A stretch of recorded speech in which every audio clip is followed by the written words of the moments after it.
Hi there and welcome to my video. Today I'm going to make some small collage fodder that I use in my artwork, and I'm going to make it using a watercolor set that I was recently sent to review. So this is the Lightwish brand of metallic watercolor, which I'm very curious about because I've never really used metallic watercolors. It comes in this cute little box, which is great for on the go. And it comes with all these different tools. It's just like a basic watercolor brush. This is like the well in it, and then this is a regular watercolor brush, pencil, a little sponge, an eraser, and a pencil sharpener. These are all the different colors. They look really pretty and pigmented, so I really can't wait to see how they turn out. And then they also give you these swatch sheets, which I am going to do right now, and I will show you how they look on both white paper and black paper.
So here are the swatches, and I have to say, some of these kind of took me by surprise.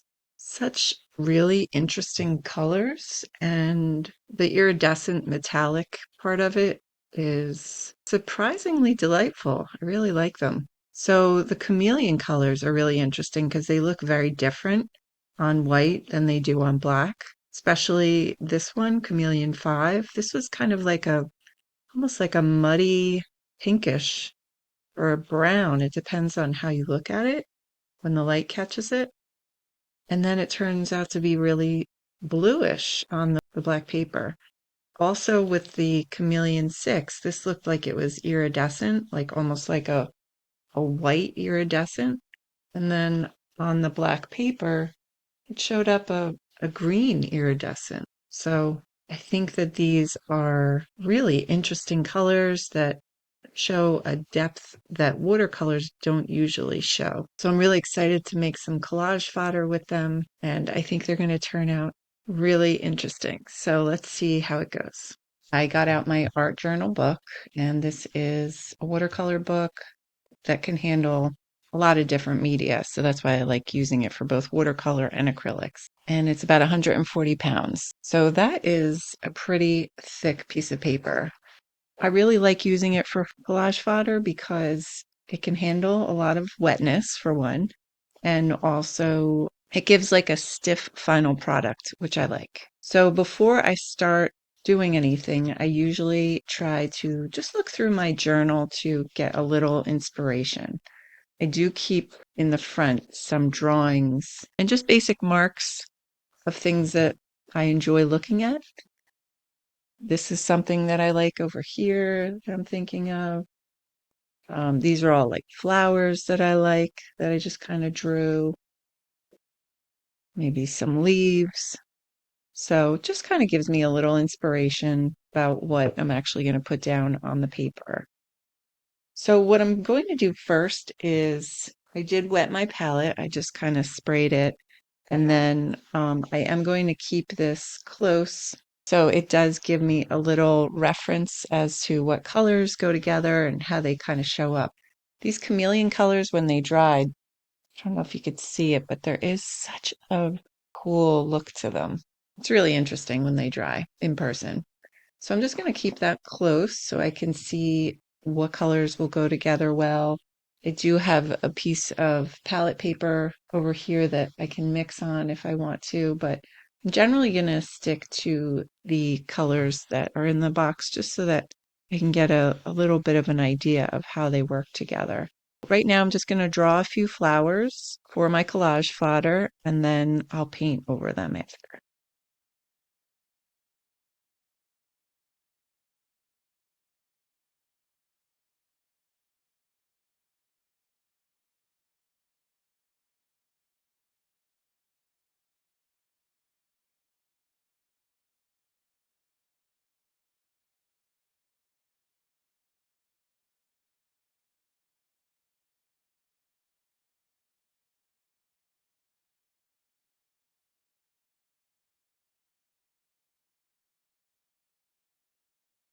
Okay, so this is just a basic framework. You know, when I put the colors on it, it's going to get a little mushy and we'll probably lose some of the lines, but it just gives me an idea of where to start. I don't always draw my fodder. Sometimes I just do it and then draw outlines after, which is what I'll do with this as well. But sometimes it's fun to plan a little bit.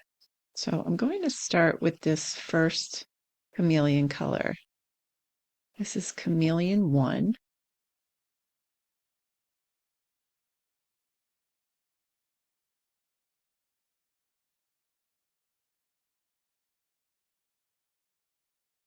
And I'm just going to do a quick one round and then go back and add some details. This is the turquoise color. I try not to get too precious about the lines because I can always use a marker to identify the lines after. And depending on how you like your colors to come out, obviously you can use more water, less water.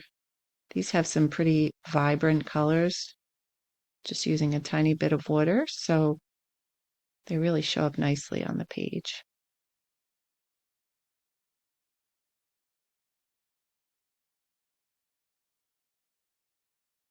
Okay, so for this next one, I'm going to try the Chameleon 2, because this has kind of a brownish pink tone to it.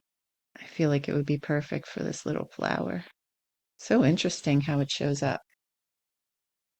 And this is bluish gold I'm doing for the leaves. Now this is pretty vibrant for a watercolor. It's very opaque. It'd be interesting to see how it dries.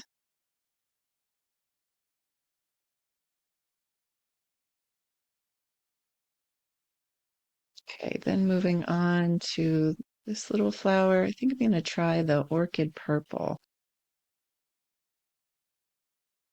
Look at that color. It's beautiful. It almost feels like these could be like a gouache rather than just straight watercolor because of the vibrancy of the colors.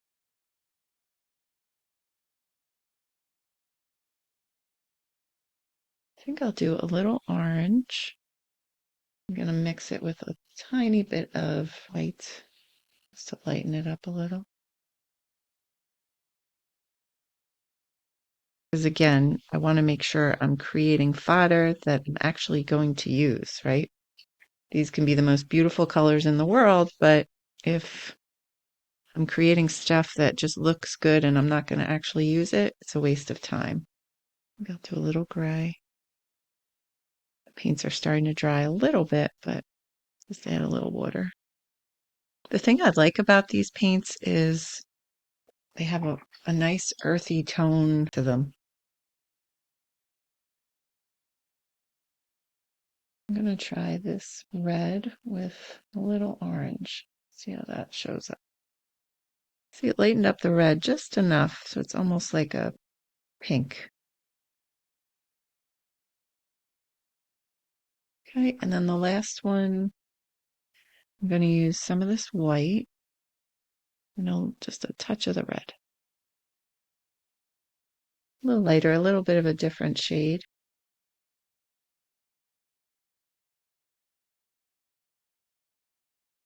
This is bluish gold. Okay, so I gave these a few minutes to dry, and now I'm just going to go in and bring in some extra little color, another layer, some accents. This one is the bluish gold.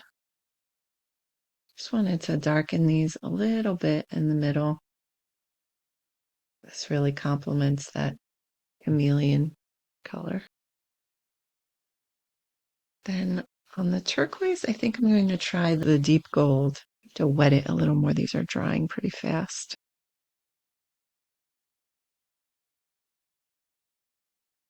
Just wanted to do like a light line.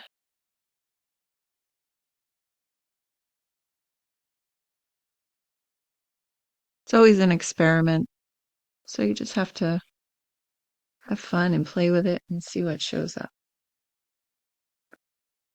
So now I think I'll just go in here with a little bit of yellow.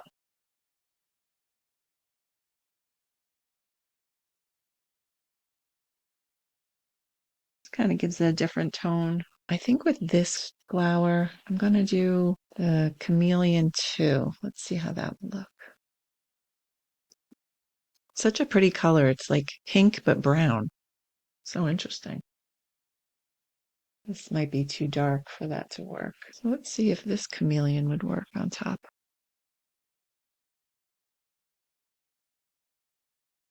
Okay, I'm reactivating the color underneath, which is fine. And I can just blot it a little bit and then add the other color. Let's try my original thought. Gives it a little dimension. Real pretty. And then this one, I think I'm just going to leave that because I want to add some lines to it. So I'm going to let these dry and then I'll add some line work and I'll show you what happens in the end.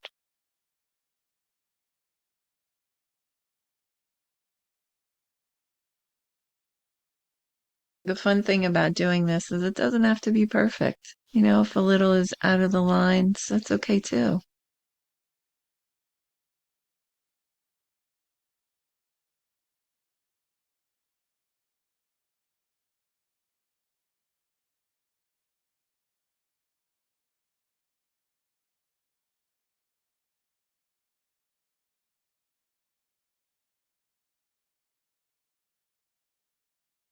There it is. So I am just going to cut these out and then I will show you how they look in the end. So here is the final product, my collage fodder. And they came out really pretty with like a nice little sheen. Just kind of interesting colors. So if you're looking for watercolors with a little metallic glow to them, you might want to take a look at these. There is a special discount in the description below if you wanted to check them out. And I really appreciate you following along today. If you like this video, I'm going to put 2 more just like it right here that you might be interested in. I hope to see you again soon.